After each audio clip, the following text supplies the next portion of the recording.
अब हमें बात करनी है उसी मुद्दे की जिस पर मेरा ख्याल है कि अब तकरीबन सभी सहाफ़ियों ने बात करना शुरू कर दी है, क्योंकि इलेक्शंस बिल्कुल सर पर हैं और बात यही हो रही है कि जी आगे मैनिफेस्टो में रोड मैप क्या होगा मुआशी मामलात को देखने के लिए। तो सियासी जमातों के मंशूर में बुलंदो बाला दावे और मुतादिद वादे, पाकिस्तान भर में अवाम को वोट के बदले जिन जिन मरातों की पेशकश की जा रही है, क्या वाकई उनकी फराहमी इतनी आसान होगी? IMF शराइत से हटकर क्या एक पाकिस्तानी सियासी जमात या हुकूमत पाकिस्तान अस खुद भी आम पाकिस्तान को कुछ देने के लायक होगी? मुदस्सिर, मेरे ज़हन में तो ये सवाल है। बिल्कुल, क्या वाकई पाकिस्तान के मुआशी हालात इस बात की इजाज़त भी देते हैं कि हम 300 यूनिट बिजली मुफ्त कर दें, हर पाकिस्तानी को सेहत कार्ड मिल जाए? पाकिस्तान की मुआशी सूरत हाल में जो सरमायाकार हैं और बिज़नेस कम्यूनिटी है उनका एतमाद कितना ज़रूरी है? क्या हालिया मुआशी हालात में सियासी जमातों का मंशूर काबिल अमल भी है या नहीं? इस पर हम बात करेंगे। डॉक्टर खाकान नजीब साहब हमारे साथ मौजूद हैं, माहिर मुआशियात हैं। बहुत शुक्रिया डॉक्टर साहब आपके वक्त का।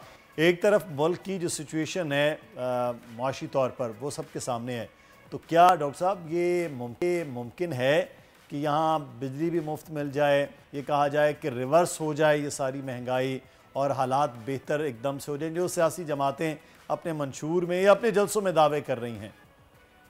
बिस्मिल्लाहिर्रहमानिर्रहीम। तो पहले तो ज़रूरत यह है कि बहुत रियलिस्टिक हो और बहुत ही जिसे कहेंगे अक्लमंदी से ये समझें कि मुल्क खड़ा कहाँ है। बड़ी मुश्किल से IMF का प्रोग्राम हुआ और कुछ हमारी जो इस्टेब्लिशमेंट है और हमारी जो इस वक्त की हुकूमत है उन्होंने मिलजुल कर एक ये smuggling, hoarding, Afghan transit trade और डी डॉलराइजेशन के प्रोसेस को थोड़ी सी तकवीत दी, तो आपको कुछ स्टेबलाइजेशन दिखाई दे रही है। अब रुपया ऊपर नीचे उस तरह नहीं जा रहा। पाकिस्तान में थोड़ी सी जो कीमतें हैं उनका बढ़ना अभी भी ऑन अ हायर रेट है, पर उसमें भी आई थिंक एक प्लेटो आउट सा कर गया है। कुछ मार्केट्स में रिवर्सल हुआ है। ये चीज़ें अभी आपको थोड़ी सी दिखाई देना शुरू हुई हैं। कुछ फॉरेन एक्सचेंज रिजर्व्स जो 3 अरब डॉलर से भी नीचे चले गए थे जून 2023 की बात कर रहा हूँ, वो वापस आए हैं।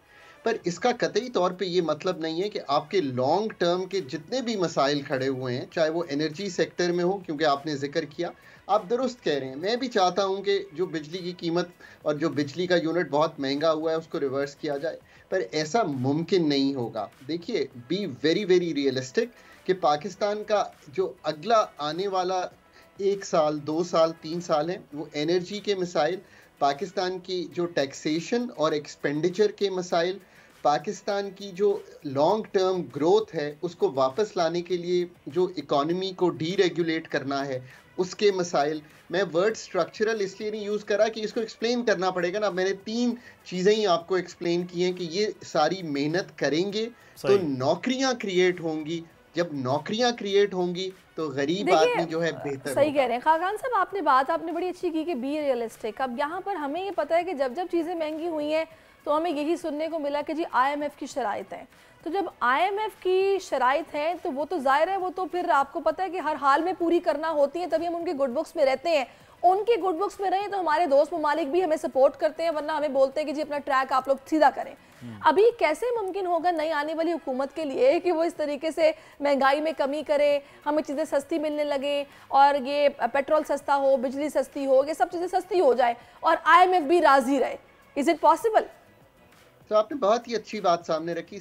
इसी से हम अगले 6 माह का एक प्लान सामने रख देते हैं मुल्क का, ताकि I think all stakeholders हम ये एक कंसेंसस बिल्ड करते हैं थ्रू मीडिया के करने को क्या है और लोगों की बका के लिए क्या करना है। पहले तो ये रियलाइज़ करना है कि 8 फरवरी की पहली ट्रांजिशन है पॉलिटिकल, पर मार्च अप्रैल में एक ट्रांजिशन होने जा रही है जिसमें हमने IMF का एक अरेंजमेंट जो आपको स्टैंड बाय है, जो आपको सिर्फ ब्रिज कर रहा है कि ये 9 माह गुजर जाएं, उसके बाद एक बहुत ही मेहनत तलब काम सामने खड़ा हो रहा है और वो है कि पाकिस्तान ने अपना एक होम ग्रोन प्लान तैयार करना है जो IMF को पेश करें और उस पर अप्रूवल लें, IMF के साथ निगोशिएट करें और वो निगोशिएट करें कि क्या पाकिस्तान की बका के अगले 3 साल के फैसले हैं जो हमने अप्रैल में करने हैं। और इसी बका में शामिल है कि एनर्जी की कीमतें बढ़ेंगी भी, बट ऐसे नहीं बढ़ेंगी क्योंकि एफिशिएंसी के मेजर्स लिए जाएंगे।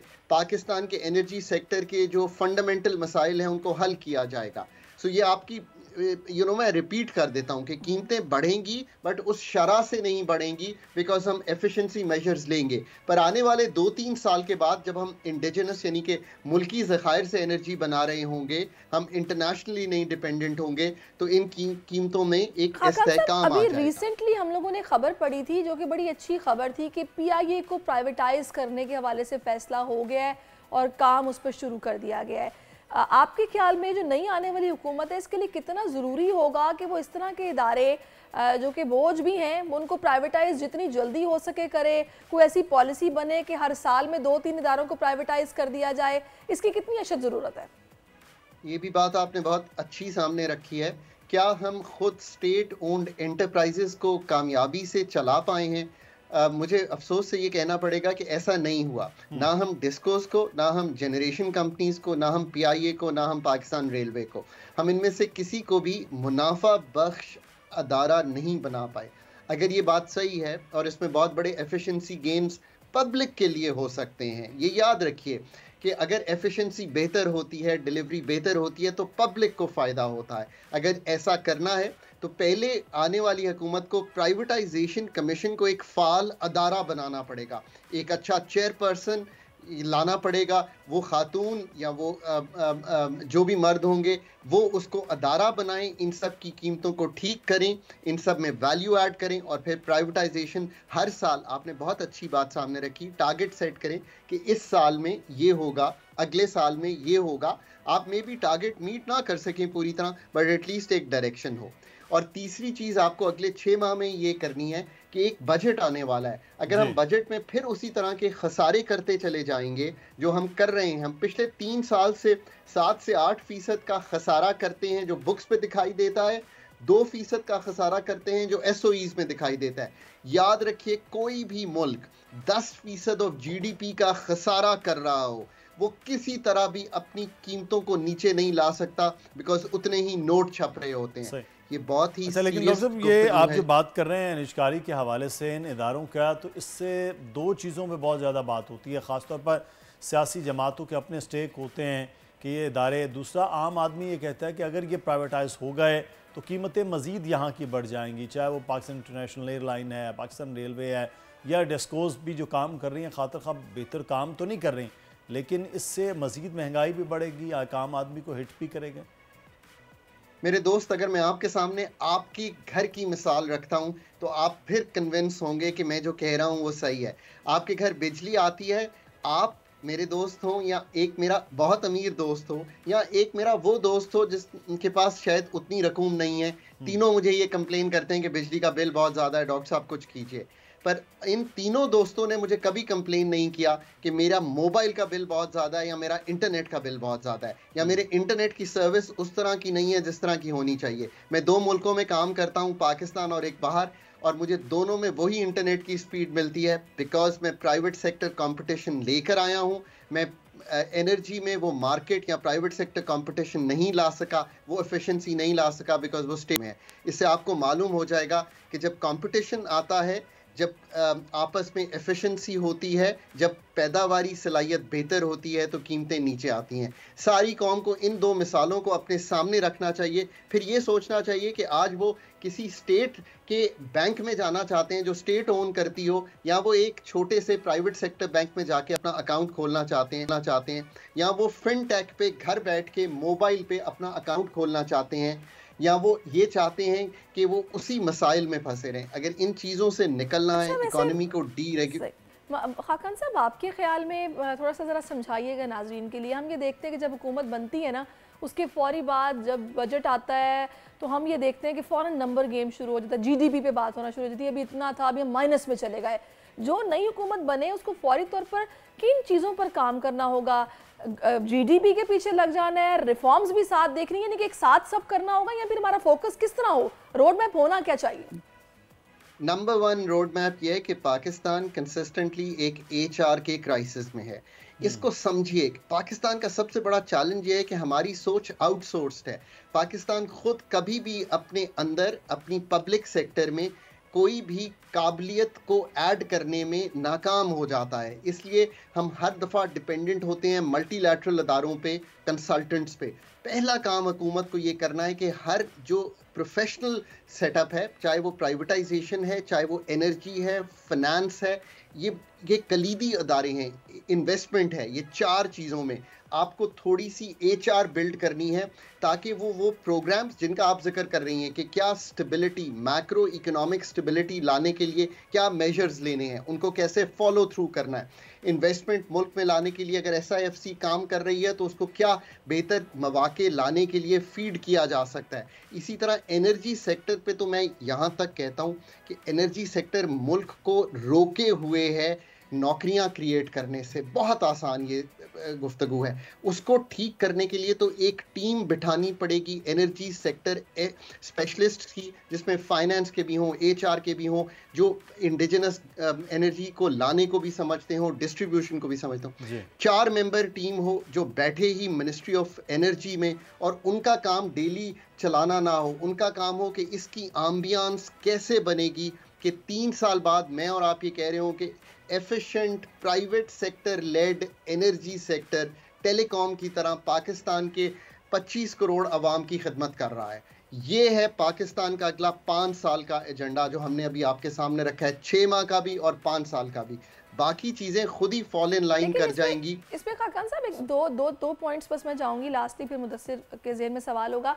एक तो मुझे ये बता दीजिएगा कि रेमिटेंसेस भी बड़ा मैटर इसमें करेंगे, हमारी पॉलिसीज़ रेमिटेंसेस को लेकर और एक टैक्स कलेक्शन को लेकर, ये भी बहुत, क्योंकि हमारे पास अभी जो फॉरेन रिजर्व्स हैं वो सिर्फ 3 महीने की इंपोर्ट्स के लिए हैं, तो पैसे तो बहुत कम है हमारे पास। तो हमें आगे ज़ाहिर गवर्नमेंट तो अगले महीने बन जाएगी, तो फौरी तौर पर इन चीज़ों को भी देखना होगा, वरना इंपोर्ट्स रुक जाएंगी, काम बंद हो जाएगा, फिर पैसा डॉलर्स नहीं होंगे, वही फिर हम उस क्रंच में आ जाएंगे, वही प्रॉब्लम्स होंगी।